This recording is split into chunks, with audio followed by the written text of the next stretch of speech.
理解。波士顿有懂得一流嘅学校，就像麻省理工学院啊，还有再来就是哈佛大学。真的 ，There are many top-ranked schools in Boston。其中啊，这个哈佛大学这间 school 啊，真的就是跟台湾的关联还蛮多的，所以我们一定要好好逛逛，里面有很多著名的景点。哎，对不起，我看一下，我时间到了，我先上课了啊，拜拜。小文青啊你！你知道吗 ？There are many top-ranked schools in Boston。哈佛大学、麻省理工学院，但是没有任何一个 school 我这辈子可以上，怎么办？没关系，我告诉你，你们看那个头像呀，有没有看到很多人在拍照？有。为什么你知道吗？不知道。因为他是哈佛大学的创办人，只要你摸他的鞋子，你就可以开智慧，就变聪明啦。难怪这么亮，我也要去摸。走。是不是要摸2只啊？哦，摸2只，摸2只，不然只有一边的脑袋变聪明。比较聪明啊！快摸！够了。哎，我要比你多摸一只。我怎么突然觉得我变聪明了？我也是，走吧，我们去念书吧。突然觉得变文青了。很多这种 school 就有那种好像历史建筑的感觉。抽个。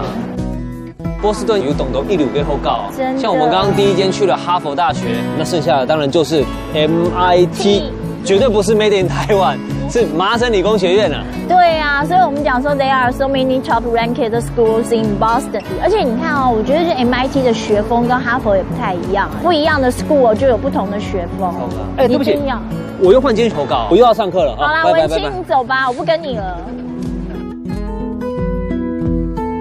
其实这里给人家的感觉真的就比较科技感，真的比较有科技感。对啊，连建筑物都是。我觉得 MIT 也真的是一个很创新的学校，懂得某 Q 跟用法，连建筑物都不一样。对啊，而且这个建筑啊，其实跟台湾很有关系耶。台湾半导体教父张忠谋，他自己就是 MIT 毕业的校友，所以听说这个建筑呢，他是捐赠者之一哦。哇，那他真的也是算台湾之光。对啊，所以你看，像这个 MIT 啊这样的一个 school， 跟我们刚刚看到这个哈佛啊 ，There are so many top-ranked schools in Boston。所以呢，他们每一个的校风都不同，但我非常的确定，我并不属于这里。我也看不懂这些外形代表科技什么符号了。